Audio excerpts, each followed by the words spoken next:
এই যে আগস্ট মাস শুরু হয়ে গেল, অর্থাৎ শ্রাবণ মাস চলতেছে, সামনে ভাদ্র মাস। এই সময়টায় আপনি কোন কোন মাছের পোনা পাবেন? বাংলাদেশের বর্তমান সময়ে কিন্তু অনেক মাছ চাষযোগ্য হয়ে গেছে, তাই না? একটা সময় এত মাছ কিন্তু চাষ করা যেত না, নদী নালাতে পাওয়া যেত, কিন্তু বর্তমান সময়ে কৃত্রিম প্রজননের মাধ্যম দিয়ে অনেক মাছেরই কিন্তু পোনা উৎপাদন করা যাচ্ছে এবং অনেক মাছই কিন্তু চাষযোগ্য মাছের ভিতরে লাভজনক হিসেবে পরিচিত হয়ে গেছে।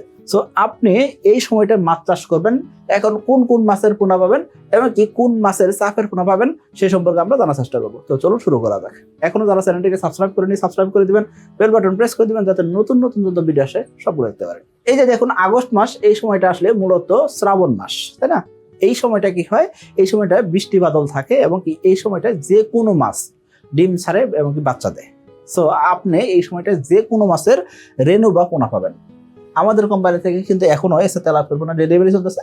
সো আপনারা জানেন যে এসে তেলাপিয়ার পোনা মার্চ মাসের 10 তারিখ থেকে ডেলিভারি শুরু হয়ে গেছিল, সেটা এখনো চলমান আছে। ইনশাআল্লাহ নভেম্বর মাসের 25 তারিখ পর্যন্ত ডেলিভারি চলবে। সো আপনি বুঝতে পারছেন এই আগস্ট মাসে যে কোনো মাছের পোনা পাওয়া যাবে। এখন এই যে আগস্ট মাসে অর্থাৎ শ্রাবণ ভাদ্র মাসে আপনি বিভিন্ন মাছের পোনা পাবেন, ঠিক আছে, কিন্তু কোন মাছের পোনা নতুন পোনাতে চাষ করবেন, কোন মাছের পোনা চাপের পোনাতে চাষ করা যাবে সেই সম্পর্কে আমরা একটু জানার চেষ্টা করবো। অর্থাৎ অনেক খামারে কিন্তু একটু বড় পোনা খুঁজছেন। এখন বড় পোনা মানে কি, সেই পোনাটা গত বছরের পোনা হতে পারে। অর্থাৎ এখন 2026 সাল চলতেছে, আপনি 2025 সালের কোনো পোনা সংগ্রহ করছেন, এই পোনাটা গত বছর থেকে কোনো একজন খামারি ভাই অথবা নার্সারার যে নার্সারি করে পোনা বিক্রি করে, এরকম কেউ একজন কি করছে পোনা রেখে দিছিল। এই পোনাগুলো তেমন একটা বড় হয় না, কারণ কি তেমন একটা খাবার দেওয়া হয় না। সো এগুলাকে বলা হয় চাপের পোনা। সো এরকম চাপের পোনা দিয়েও চাষ করা যাবে কিনা সেই সম্পর্কে আমরা জানবো। এই ক্ষেত্রে দেখেন কিছু কিছু মাছ রয়েছে যেগুলো আপনি চাপের পোনাতে চাষ করলে লোকসানে পড়বেন, সেই মাছগুলো আপনাকে তাহলে কি করতে হবে, নতুন পোনাতে চাষ করতে হবে। আবার কিছু মাছ আছে যেগুলো চাপের পোনার রেজাল্ট ভালো আসে, সো আপনি চাইলে ওইসব মাছের চাপের পোনা সংগ্রহ করতে পারেন। এখন চাপের পোনা বড় পোনা কিনবেন যেহেতু একটু দাম বেশি পড়বে, খরচ বেশি হবে, এই জন্য অনেকে কি করেন রেনু কিনেন, অনেকে ধানি কিনেন, অনেকে পোনা কিনেন থাকেন। এই কারণে কি করে থাকেন, অনেক খামারি ভাই এই সময়টাই রেনু বা পোনা সংগ্রহ করে তারা কিন্তু নার্সারি করে তাদের পুকুরে চাষে দিয়ে থাকেন। সো আসলে আপনি কিভাবে চাষ করবেন সেটা কিন্তু আপনার পুকুরের পরিবেশ, পুকুরের আয়তন, সকল কিছুর উপর বিবেচনা করে নির্ভর করবে। এখন আসেন এই যে শীত সামনে চলে আসবে, আগামী 3-4 মাস পরে শীত চলে আসবে। সো এর আগ পর্যন্ত আপনি চাইলে কিন্তু কি করতে পারবেন, এই সময়টায় ভিয়েতনাম কই চাষ করতে পারবেন। অর্থাৎ ভিয়েতনাম কই মাছের পোনা পাবেন, তেলাপিয়ার পোনা পাবেন। আমাদের এসে তেলাপিয়ার পোনা ডেলিভারি চলতেছে, সো আপনি এসে তেলাপিয়ার পোনা সংগ্রহ করতে পারেন। 2026 সালের এসে তেলাপিয়া পোনার দাম নির্ধারণ করা হয়েছে প্রতি পিস 1.45 টাকা করে। তাহলে আর দেরি কেন, আজই এসে তেলাপিয়া পোনার অর্ডার করুন এবং প্রায় 0% মৃত্যু হারে পোনা ডেলিভারি গ্রহণ করুন।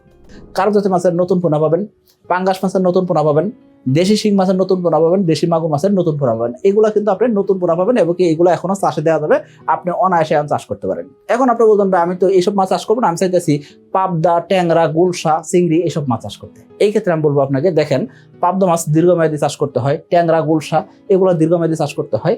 আবার গুলশা মাছের অক্সিজেন চাহিদা বেশি, শীতকালে এদের রোগ ব্যাধি বাড়ার সম্ভাবনা থাকে। আবার দেখা যাচ্ছে চিংড়ি মাছের কিন্তু অক্সিজেন চাহিদা বেশি, সো পাবদা মাছের অক্সিজেন চাহিদা বেশি। সো এখন পাবদা, গুলশা, চিংড়ি এইসব মাছের অক্সিজেন চাহিদা যেহেতু বেশি, শীতকালীন সময় আপনি যদি নতুন খামারি হন সেই ক্ষেত্রে এই মাছগুলো চাষ না করে ভালো হবে। কারণ কি শীতের বাকি আছে আর মাত্র 4 মাস। সো 4 মাস পরে তো আপনার মাছ বিক্রি উপযোগী হবে না। সো এখন পোনা পাওয়া গেল, আমি বলবো আপনাকে, আপনি যদি অভিজ্ঞ খামারি না হন সেই ক্ষেত্রে পাবদা, গুলশা, চিংড়ি এই মাছগুলো চাষে না দেওয়ার জন্য। এখন আপনি বলতেন তাহলে এই মাছগুলো কখন চাষে দিব? এই মাছগুলো চাষে দেওয়ার সময় ছিল আরো 2 মাস থেকে 3 মাস আগে। সো আপনি আরো 2-3 মাস আগে চাষে দিলে শীতের আগে ইনশাআল্লাহ বিক্রি করতে পারতেন। আশা করি বুঝতে পারছেন। এখন আসেন কিছু মাছ রয়েছে যেগুলো চাষ করা যাইতেছে, আবার অনেকে চাষ করে লোকসান করতেছেন, এরকম মাছের কথা বলবো। কি মাছ? ভিয়েতনাম শোল আছে, দেশি শোল আছে, তারাবাইম, টাকি, ফলি, আইর, বোয়াল, চিতল, মলা এসব মাছ অনেক খামারে চাষ করে লাভ করতেছেন। আবার অনেক খামারে কিন্তু বলতেছেন যে এখনো সম্ভাবনা মাছ এখনো ওইরকম লাভ করা যায় না, তবে উৎপাদন করা যায়। অর্থাৎ লাভ ওইরকম হচ্ছে না, এরকম খামারেও কিন্তু পাওয়া যায়। আবার অনেক খামারে বলতেছেন লাভ হইতেছে। এই ক্ষেত্রে আমি বলবো আপনাকে এইসব মাছ চাষ করতে গেলে দেখবেন কি দীর্ঘ সময় লাগে। কি মাছ? শোল মাছ 7-8 মাসের আগে কখনো বিক্রি উপযোগী হয় না। তারাবাইম চাষ করলে দেখা যাচ্ছে অনেক সময় পোনা পাওয়া যায় না, এরকম সম্ভাবনা থাকে। সো তারাবাইম যদি চাষ করে সেক্ষেত্রে দীর্ঘমেয়াদী চাষ। হ্যাঁ, টাকি, ফলি, আইর এইসব মাছ কিন্তু লম্বা সময় দিয়ে চাষ করতে হয়। বোয়াল মাছ 1 বছর 2 বছর পর্যন্ত রাখতে হয়। হ্যাঁ, চিতল মাছ 1 বছর 2 বছর পর্যন্ত রাখতে হয়, কারণ এগুলো বেশি বড় করে বিক্রি করলে বেশি দাম পাওয়া যায়। মলা মাছ মোটামুটিভাবে দ্রুত সময় বিক্রি করা যায়, তবে মলা মাছের ক্ষেত্রে দেখবেন কি এই সময়টা বৃষ্টি বাদল যেতে বেশি হচ্ছে, এই সময় অনেক খামারি আবার রেনু টিকাইতে পারেন না, এই জন্য মলা মাছের রেনু কিন্তু অনেকে সংগ্রহ করতে চান না। তার মানে আপনি যদি শীতকাল চিন্তা করেন, দ্রুত মাছ বিক্রি করার চিন্তা করেন, সেই ক্ষেত্রে আমি বলবো আপনাকে আপনি কি করতে পারেন, ভিয়েতনাম কই চাষ করতে পারেন, তেলাপিয়া চাষ করতে পারেন, কার্পজাতীয় মাছের বড় চাপের পোনাতে চাষ করতে পারেন, অথবা আপনি কি করতে পারেন পাঙ্গাস মাছের চাপের পোনাতে চাষ করতে পারেন। জুন, জুলাই ও আগস্ট মাসের মধ্যে এসএ তেলাপিয়া পোনার অর্ডার করে জিতে নিন 2টি মোটর বাইক ও 5টি ফ্রিজ। লাইভ ড্র অনুষ্ঠিত হবে 1 সেপ্টেম্বর 2026। তবে পাঙ্গাস মাছ এবং কি কার্প জাতীয় মাছের চাপের পোনা ব্যতীত অন্য কোনো মাছের চাপের পোনা দিয়ে আপনি এখন চাষা যাবেন না, এটা উচিত হবে না। এখন আপনি বলতেন ভাই আমি যদি বোয়াল, শীতল এইসব মাছ দিয়ে চাপের পোনা পাই, দেখুন এই মাছগুলো এক্সেপশনাল। এই মাছগুলো অভিজ্ঞ খামারি দরকার হবে এবং কি যাদের অনেক বড় বড় জলাশয় আছে, যাদের জলাশয় সেচ দেওয়া সম্ভব হয় না, তারা কিন্তু এই যে আয়ের বোয়াল 2-1টা দিয়ে থাকেন, মানে প্রতি বিঘাতে বা প্রতি একরে 1-2টা মাছ দিয়ে থাকেন। এই জিনিসটা কিন্তু শৌখিনতা করে দেওয়া হয় না, বা এই বোয়াল, চিতল এই মাছগুলো কিন্তু রাক্ষসে মাছ, এরা অন্য মাছ খেয়ে ফেলতে পারে। এই দিকটা মাথায় রেখে কিন্তু ছোট খামারি যারা আছেন বা মাঝারি সাইজের যে খামারি আছেন, তারা কিন্তু এই মাছগুলো চাষে দিয়ে থাকেন না। আশা করি বুঝতে পারছি। তার মানে আপনি এখন যদি চিন্তা করেন কি কি মাছ আপনারা পাইতেছেন, ভিয়েতনাম কই, তেলাপিয়া, কার্প জাতীয় মাছ, পাঙ্গাস, দেশি শিং, দেশি মাগুর, পাবদা, গুলশা, ট্যাংরা, চিংড়ি, এসব মাছের কিন্তু পোনা পাবেন, অর্থাৎ সকল মাছের পোনাই পাবেন। কিন্তু আপনাকে চিন্তা করতে হবে সামনে শীতকাল আছে, সো শীতের ভিতরে আপনি চাষে দিবেন কিনা সেটা একটা জিনিস মাথায় রাখতে হবে। আবার শীতকালে মাছ অনেকে চাষে রাখতে পারেন না, কি কারণে?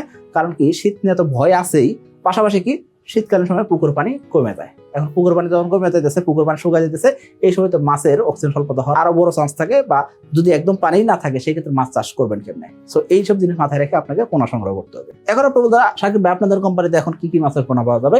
এই সময়টা আগস্ট মাসে আপনি কি কি পোনা পাবেন? এসে তেলাপিয়ার পোনা অবশ্যই পাবেন, পাশাপাশি ভিয়েতনাম কই, দেশি শিং, দেশি মাগুর এবং কি ট্যাংরা মাছের পোনা ইনশাল্লাহ পেয়ে যাবেন। এর বাইরে অন্য কোনো মাছের পোনা আমাদের কাছে পাবেন না। আশা করি আপনাকে বলতে পারছি। সকলে ভালো থাকবেন, সুস্থ থাকবেন। আসসালামু আলাইকুম।